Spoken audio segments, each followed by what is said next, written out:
안녕하세요, 김남길입니다. 네, 권유정입니다. 반갑습니다. 네, 우리 악의 마음을 읽으러 교수님과 얘기 시작해보도록 하겠습니다. 그러면은 그런 사람들은 이제 교수님 면담을 해서 이제 프로파일링을 하시잖아요. 그러니까 기억이라는 게 사실은 왜곡될 수가 있는데 그 기록을 갖고도 그 기록 안에서도 그 기억 자체가 왜곡이 될 수도 있나요? 아까 얘기하신 것처럼 30번, 40번을 찔렀었던 게 한 3, 4번 이렇게 생각하는 사람들도 있지만 침실 옆에 그 스크랩된 자기 살인사건에 대한 기사들을 네, 전남기요. 네, 갖고 있다고 했잖아요. 근데 그런 텍스트도 어떻게 보면 신문기사에 나오는 나름의 기록이잖아요. 근데 그렇죠. 그거를 가지고도 과대망상이나 아니면 뭐 그 텍스트를 보고도 사실 상상할 수 있는 뭐 받아들일 수 있는 사람들의 성향이 여러 가지가 있잖아요. 근데 그런 것들도 자기 위주로 받아들이는 성향이 많은가요? 아니면 그렇죠. 자기애가 자기 중심적인 사고, 자기애적인 사고가 굉장히 높아요. 어떤 그 범죄 행위 자체를 내가 사회와 상호작용을 한다라고 심지어 생각을 하기 때문에 우리가 어떤 성취감을 얻기 위한 어떤 사회적 노력들을 하잖아요. 네. 근데 이 자들은 그냥 범죄가 그런 노력이에요. 범죄 자체가. 그래서 자기 범죄를 이렇게 들여다보는 것도 이 수사가 어떻게 진행되고 막 이런 걸 보는 게 아니고, 야, 내가 저지른 범죄를 사람들이 이렇게 충격적으로 받아들이고 있구나 라고 하는 성취감이에요. 그러니까 정남기 같은 경우에는 그럼 너 범죄를 당일날 저지르러 나와가지고 피해자를 물색하지 못하거나 만나지 못하는 경우에는 어떻게 했느냐 그랬더니 그야말로 예전에 살인을 저질렀던 곳에 가서 살인을 추억하는 거죠. 그 살인의 추억이라는 게 정남규는 자기가 범행을 저질렀던 장소에 가가지고 눈을 감고 정말 이렇게 회상을 해. 범죄 현장으로 돌아가는 이유가 그런 목적이 있었죠. 정남규는. 연쇄살인범들은 이제 흉악범들이 사실은 죄책감이나 이런 것들이 없거나 아니면 그 고통에 대한 공감 능력이 좀 떨어진다 그랬잖아요. 근데 그러면 만나서 면담을 하셨을 때 혹시 그런 이야기를 했었을 때 잡히고 나서 내가 진짜 잘못했구나라고 받아들이나요? 아니면 그래도 끝까지 그런 죄책감이라는 것들이 없어요. 애초에 없는 것 같아. 내가 면담을 여러 진짜 수백 명, 수천 명을 했는데 진심으로 뭐 피해자나 피해자의 가족에 대해서 어떤 죄책감을 느끼느냐 전혀 없었어요. 이 행위, 자신이 저지른 행위에 대한 설명, 그 다음에 뭐 합리화, 뭐 이런 것들은 장황한데 하는 이유가 다 있어요. 자기 나름대로 다 있어요. 말도 안 되는 뭐 그 합리화를 하는데 그 피해자에 대해서 한 번이라도 생각을 해봤느냐 이런 질문들을 하면 관심이 없어. 말이 되게 짧아. 그게 뭐 대답을 안 하는 경우도 있어요. 그 사람이 운이 없어서 그렇게 된 거야. 뭐 이런 정도의 내용들이. 그러니까 정남규도 그의 말에 의하면 부자들은 내가 다 죽이고 싶었다. 이영철도 그런 얘기 하잖아요. 네. 근데 침입한 집들을 보면 정남규의 범행 장소들은 사실 굉장히 어렵게 사는 분들이에요. 막 좀 힘들게 여러 가족이 막 같이 좁은 집에서 사는 이런 곳에 막 침입을 했거든요. 그게 합리화예요? 아니면 상대적으로 자기보다 잘 산다고 생각하는 사람들 그런? 그래서 제가 물어봤어요. 너는 네가 공격하고 싶은 사람은 왜 그렇게 그 거대한 너의 꿈을 갖고 있지만 실제 침입한 집은 그렇지 않지 않느냐 했더니 그게 못 사는 죄라는 거야. 잘 사는 집은 전부 CCTV나 보안 시스템이 구축이 되어 있는데 그래서 내가 못 들어가잖아요. 근데 그런 집들은 침입이 용이하잖아. 그러니 못 사는 자기들 잘못이야. 이렇게 얘기를 했었어요. 그래서 제가 면담을 하던 중에 중단을 했어. 너무 화가 나가지고. 연쇄살인범들의 대표적인 특징 몇 가지 중에 또 한 가지가 피해자 탓을 해요. 그 사람이 거기 있었고 그 사람이 못 살기 때문에 그랬고 하필이면 나를 만난 거고 이렇게 피해자들의 어떤 그 원인이 있다 이런 것을 끝없이 주장을 하죠. 그러면은 교수님이 아까도 얘기를 하신 것 중에 면담을 하다가 잠깐 중단을 하셨다 했잖아요. 이제 화가 나셔서. 근데 그런 이야기들을 하셨을 때 그 범인들 이렇게 흉악범들은 자기가 하는 얘기에 감정적으로 동요가 되는 거를 알아차리나요? 알죠. 굉장히 미묘하고 빠른 시간 안에 파악을 해요. 그러니까 이 면담을 하러 들어가는 순간 나는 이 범죄자를 분석하지만 그 사람은 나를 분석하고 있는 거예요. 그래서 굉장히 비언어적인 전략들을 많이 써요. 이게 전략은 계략이 아니고 심리적인 영향을 줄 수 있는 것들. 예를 들면 이렇게 이제 테이블이 이렇게 있잖아요. 그러면 내가 옆에 앉아서 이렇게 면담하는 경우도 있고 대각선으로 앉아서 면담을 시도하는 경우도 있어요. 왜냐하면 눈을 마주치거나 대화를 하기 불편한 성향을 갖고 있다 그러면 일부러 이렇게 대각선으로 앉기도 하고 만약에 남기 씨가 이제 여기 있고 여기 자리가 비어 있잖아요. 내가 앞에 앉아 있으면 이 의자를 치워버리는 경우도 있어. 왜냐하면 비어 있는 의자가 있으면 심리적으로 이 범인이 대화를 나누면서 또 누가 오나? 여기 누가 올 수 있나? 다른 수사관이 들어올까? 이걸 되게 불안해하거든요. 그래서 그런 요인들을 제거해주고 면담을 하는 경우도 있어요. 그래서 대상에 따라서 좀 이런 세팅도 해요. 그러면 그 면담을 하면서 그게 중단을 하셨으면은 그 범죄자도 내가 하는 얘기나 내가 예를 들면 어떤 한 행동에 이 프로파일러가 동요가 됐구나라는 걸 금방 캐치한다 그랬잖아요. 중단하시고 다시 들어오셨을 때는 그러면은 그 본인이 자기가 뭔가의 어떤 메시지나 행동으로서 계속 이 사람을 흔들었구나라는 것들을 이제 알고 이미 막 거만해져서 기다리고 있나요? 근데 사실 내가 이제 뭐 화가 나서 중단했다는 말씀을 했지만 사실은 그게 티가 약간 나죠. 좀 전략적이기도 해요. 이게 너의 말에 내가 굉장히 반응하고 있어 라고 하는 모습을 보여주는 의도도 있고, 그래서 더 많은 얘기들을 네. 끌어내기 위해서.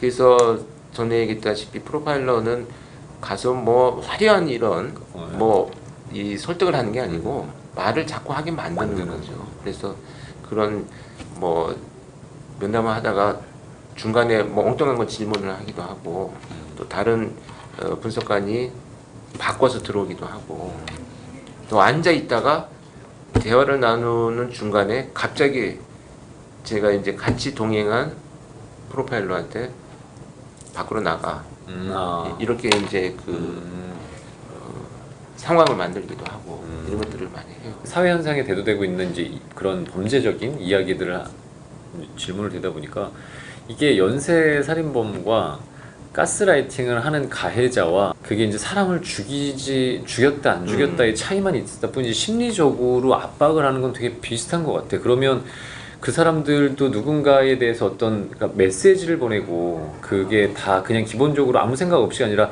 누군가에게 보여주고 메시지를 보내고 또 교수님이랑 면담할 땐 그런 행위들을 이제 의도적인 것들도 보여주잖아요. 그거에 대해서 반응하는 것들을 되게 재밌어하거나 자기가 생각하는 것대로 흘러간다라는 거에 되게 성취감을 갖고 있는 것 같아요. 네, 맞아요.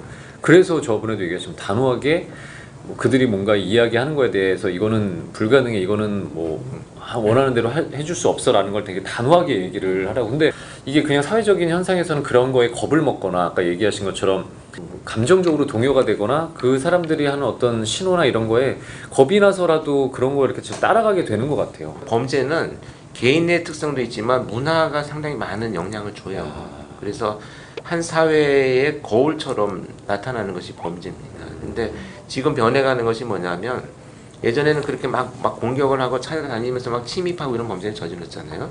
지금은 뭐 가스라이팅이라든지 스토킹이라든지 이렇게 심리적인 굉장한 압박을 줘가지고 그 사람이 스스로 파괴되는 이런 범죄로 지금 진화되고 있는 거예요. 그런 걸 보면서도 되게 즐거워하거나 즐기는 것 같아요. 더. 내가 어떤 행위를 통해서 저 사람이 고통스럽고 힘들고 하는 것에 대해서 아주 만족감, 그러면 그랬었을 때 그거에 전혀 흔들림 없다라는 걸 보여줬었을 땐 당황하나요? 그런 단절들이 좀 이어지면 어느 순간에 이제 포기를 해요. 어렵지만 꼭 해야 되는 것이 뭐냐면 반응을 보이면 안 되거든요.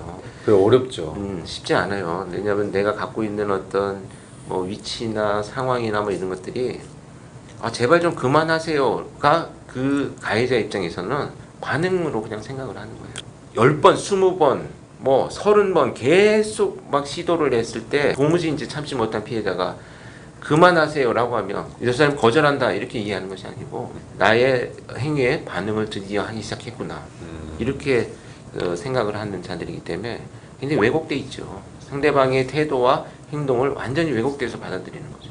본인 스스로 일단은 그 전보다 내가 자꾸 뭔가 실수하는 것 같고 뭔가 죄책감이 좀 들고 미안해하고 사람들한테 나 이렇게 해도 돼? 이런 말들이 늘어난다면 누군가가 나를 지금 지배하고 통제하고 있다 이런 생각을 스스로 하셔야 돼요. 그리고 주변에서 제 요즘에 성격이 좀 변했어. 안 그러던 애가 굉장히 요즘에 좀 위축되어 있는데 이런 모습이 보이면 주변에서 도움을 줘야 돼요. 그래서 그런 것들이 간과되고 있기 때문에 그냥 뭐 우리 사회에서 이런 이제 관념들이지. 그냥 누가 되게 좋다고 쫓아다니라 봐. 그게 아니고 이 사람은 고통받고 있는 거거든요.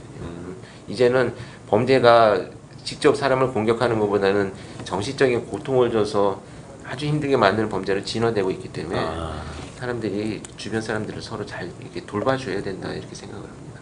또 대부분 야, 나는 먹고 살기 힘든데 내가 남을 돌봐준다 이렇게 그렇죠. 생각을 하는데 제일 중요한 게 뭐냐면 사람은요 자기가 먹고 사는 게 아니고 사실 주변 사람들하고 같이 먹고 살아야 되거든요. 그렇죠.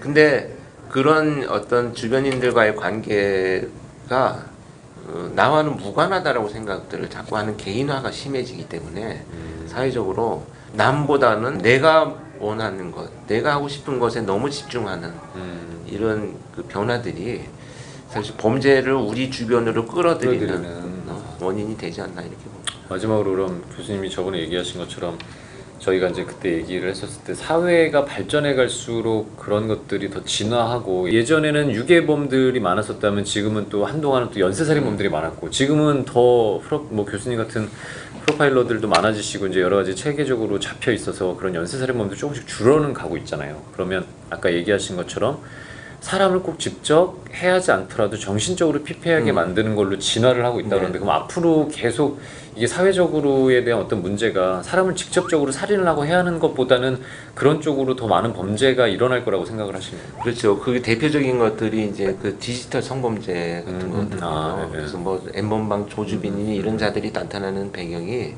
사실은 그 굉장히 진화된 살인이라고 저는 생각해요. 피해자들을 스스로 죽게 만들고 그 결과로 자기는 돈을 벌고 그러니까 사이코패스가 할 수 있는 거 다 하고 있어요 지금. 근데 더 중요한 건 뭐냐 그 범죄를 저지르는 자의 연령이 20대 중반이라는 거잖아요. 그 예전처럼 뭐 30대 중반을 넘어서 분노가 가득 차가지고 연쇄살인을 저지른 유영철, 정남규, 강호순 이런 자들 보통 30대 중반, 40대 초반까지 범죄였거든요. 지금은 20대 중반이 그런 디지털 성범죄를 저지르면서 엄청난 사실 그 사회적인 문제를 일으키고 있죠. 근데 그래서 저는 이런 사회적인 문제, 이제 강력한 처벌 되게 중요하죠. 강력 처벌도 늘려야 되지만 양형 기준을 우리가 빨리 바꿔야 된다고 봐요. 근데 그게 이렇게 쉽게 바뀔까요? 그것은 이제 그 우리 사회적 논의를 통해서 법정에서 그 이 법률 전문가들이 모여가지고 논의가 빨리 일어나야 돼요. 왜냐하면 예전에는 60, 70년대, 80년대까지만 해도 그냥 우발적인 살인이 있을 수 있어요. 근데 지금도 물론 있긴 하지만 지금의 범죄자들이 한 건 저질렀다고 해서 이걸 우발적으로 볼 것이냐 이런 기준들은 바뀌어야 되거든요. 그러니까 조주빈 같이 이런 그 디지털 성범죄를 저지른 자들은 이 피해자가 영원히 헤어날 수 없어요. 계속 그게 그 소위 박제돼 가지고 막 그렇죠. 영상들이 계속 돌아다니고 그 결국 뭐 죽게 스스로 뭐 수치심 때문에 죽게 만드는 이런 상황인데 그 상황을 보면 대부분 그 범죄 행위를 잘 모르는 사람들은 또 피해자들을 비난해요. 그러니까 자기가 뭐 그거 한 거 맞아, 아니야? 맞아, 뭐 이렇게 맞아. 정말 그 헤어날 수 없는 그 이 수렁 속에 빠뜨려 있는 범죄거든요. 근데 연령이 낮아지고 있다 이런 것이 굉장히 우리 심각하게 생각을 해야 될 것 같아요. 그래서 양형은 예를 들면 뭐 초범이고 뭐 반성하고 있으면 이런 양형의 조건들은 이제는 좀 바뀌어야 되지 않나 이렇게 생각합니다. 그거를 당하는 입장에서는 그게 모든 전 세계 사람들이 또 우리나라의 모든 맞아요. 사람들이 자기한테 맞습니다. 그런 비난의 화살을 우리가 자꾸 강력한 처벌을 해야 된다는 얘기만 하지만 그보다는 사회적인 관념들이